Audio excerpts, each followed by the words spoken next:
ஓம்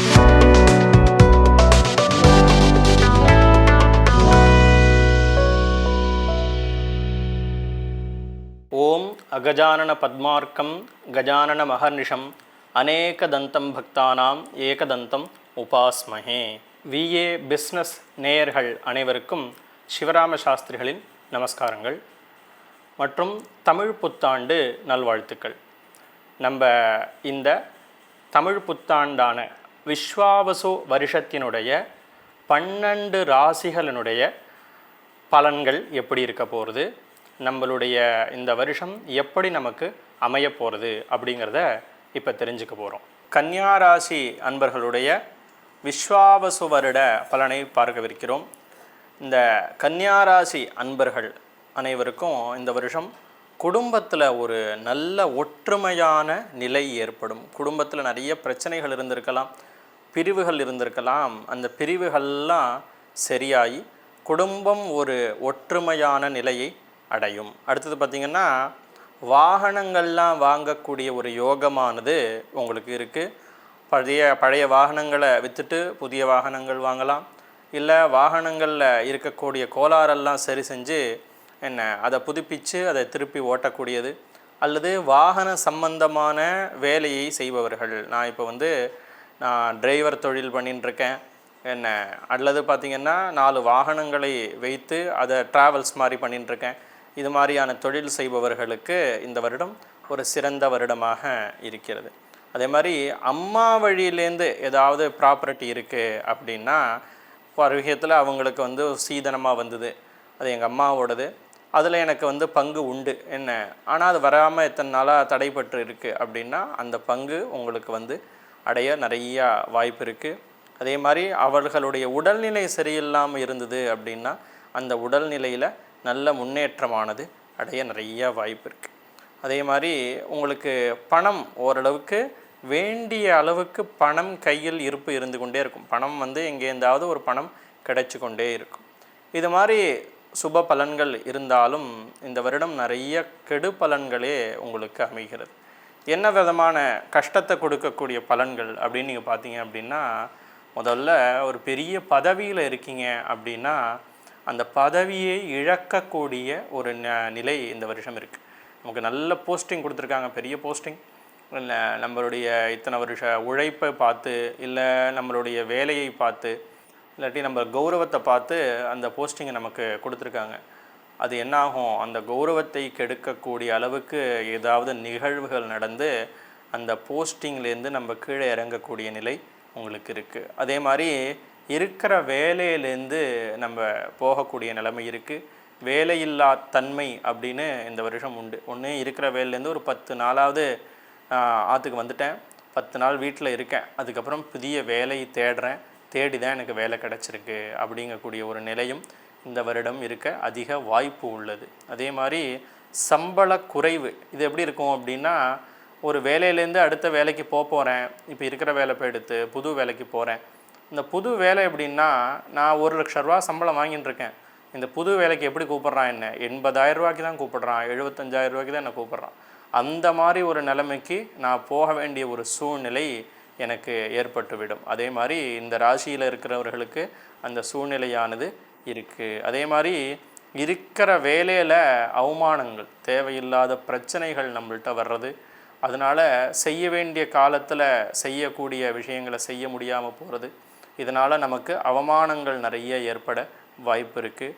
அதே மாதிரி உங்கள் பொறுப்பில் இருக்கக்கூடிய ஃபைல்ஸ் ஏதாவது, இல்லை பொருட்கள் ஏதாவது, அல்லது பணம், இது மாதிரியான விஷயங்கள் திருட்டு போகிறதுக்கோ, இல்லை நீங்கள் அதை மிஸ் பண்ணுறதுக்கோ உங்களுக்கு நிறைய வாய்ப்புகள் இருக்குது. நம்மள்கிட்ட கொடுத்துருப்பாங்க ஒரு ஃபைல், இதுதான் முக்கியமானது, ரொம்ப ஜாக்கிரதையாக வச்சுக்கணும்னுட்டு.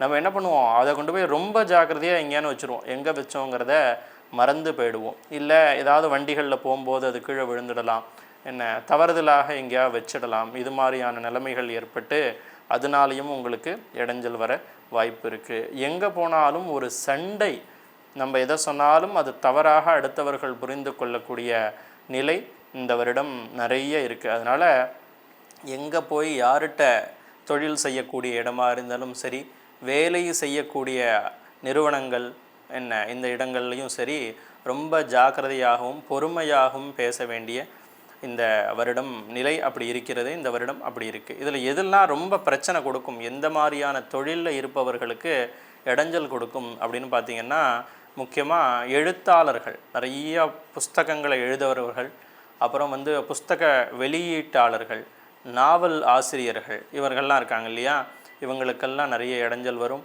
அதே மாதிரி ஆசிரியர் தொழில் அதில் இருக்கிறவங்க, ஸ்கூல் வாத்தியார்கள் நிறைய பேர் இருக்காங்க, காலேஜில் இருக்காங்க, தனியாக டியூஷன் சென்டர்லாம் வச்சுருப்பாங்க. அவங்களுக்கெல்லாம் சரியான முறையில் பாடங்கள் நடத்தலை, இல்லை அதிகமான பணத்தை கேட்கிறார்கள், இல்லை நிறைய லீவு விட்டுறாங்க. இது மாதிரி ஏதான ஒரு தேவையில்லாத வதந்திகள் அவர்கள் மேலே படியப்பட்டு அது அவங்களுக்கு இடைஞ்சலை கொடுக்கும். அடுத்தது பியூட்டி பார்லர் வச்சுருக்காங்க. அந்த பியூட்டி பார்லர் தரமற்ற பொருட்கள்னால் அழகாக செய்கிறது. அதனால் வர்ற கஸ்டமருக்கு ஏதாவது இடைஞ்சல் வந்துடுறது. அது மாதிரியான ஒரு நிகழ்வுகள்லாம் நிகழ உங்களுக்கு நிறைய வாய்ப்பு இருக்குது. அதே மாதிரி மேடை பேச்சாளர்கள், என்னுடைய வேலையே என்ன பட்டிமன்றம் பேசுகிறது, இல்லைன்னா ஒரு கட்சிக்கோசரம் போய் நான் மேடையில் பேசுகிறது, இது மாதிரி பேசுகிறதையே தொழிலாக வைத்திருப்பார்கள். அந்த மாதிரி இருக்கக்கூடிய கன்னியாராசி அன்பர்களுக்கு என்ன விஷயம் அப்படின்னா, நிறைய அடி உத வாங்கிறதுக்கு நிறைய வாய்ப்பு இருக்குது. தேவையில்லாமல் தவறான வார்த்தைகளை மேடைகளில் பேசக்கூடாது, கண்ணியமற்ற சொற்களை பயன்படுத்தக்கூடாது, அடுத்தவர்களை மரியாதையாக பேச வேண்டும். எந்த விஷயம் சொன்னாலும் அது கொஞ்சம் மரியாதை கலந்ததாக இருக்கிறதுங்கிறது நல்லது. ஏன்னா கெட்ட வார்த்தைகள்லாம் பேசினா நமக்கு அடி உதவி வாங்கிறதுக்கு நிறைய வாய்ப்பு இருக்குது. அதே மாதிரி பேங்க்கில் வேலை செய்யக்கூடியவர்கள், டாக்டர்கள், அதே மாதிரி திரைத்துறையில் உள்ளவர்கள், சினிமா துறையில் உள்ளவர்கள், ஏற்றுமதி இறக்குமதி பிஸ்னஸ் செய்பவர்கள், அதே மாதிரி பாத்திர உற்பத்தியாளர்கள், நிறைய நம்மக்கூடிய எவர் சில்வர் பாத்திரங்கள், அலுமினிய பாத்திரம் இல்லையா, அதே மாதிரி வெங்கல பாத்திரம், பித்தளை பாத்திரங்கள், இந்த வீட்டுக்கு உண்டான பாத்திரங்கள் எல்லாம் உற்பத்தி பண்ணி வியாபாரம் பண்ணுறாங்க இல்லையா, அவங்களுக்கும் நிறையா நஷ்டங்கள்லாம் வர்றதுக்கு வாய்ப்பு இருக்குது. அதே மாதிரி டெக்ஸ்டைல்ஸ் வச்சுட்டுருக்கிறவங்க, தனியாக சில்லறை வியாபாரமாக துணியை வியாபாரம் செய்பவர்கள், அவர்களுக்கும் நிறையா நஷ்டங்கள் வர்றதுக்கு வாய்ப்பு இருக்குது. முன்னாடியே சொன்ன மாதிரி புத்தக வெளியீட்டாளர்கள், அவர்களுக்கும் நிறைய இடைஞ்சல் இருக்குது. சிவில் இன்ஜினியர்ஸ், அவங்களாமும் நிறையா ஒழுங்கான முறைகளை அவர்களுடைய வேலைகளை செய்யணும். அதுலேயும் நிறைய இடைஞ்சல்லாம் சில கெட்ட பேர் உண்டாகிறதுக்கு வாய்ப்பு இருக்குது, நஷ்டங்கள் உண்டாவதற்கு வாய்ப்பு இருக்குது. கட்டடத் தொழிலாளிகள், அவர்கள்லாம் இந்த கட்டடம் கட்டும்போது ரொம்ப பொறுப்பாக கவனமாக இருக்கணும். ஏன்னா அவங்க எல்லாமே கீழே விழறது, அடிபடுறது, இரத்த காயங்கள் உண்டாருது, கை கால் முறிவு உண்டாருது, இது மாதிரியான விஷயங்கள்லாம் இந்த கன்னியாராசியில் இருக்கிறவங்களுக்கு நிறையா நடக்கிறதுக்கு வாய்ப்பு இருக்குது.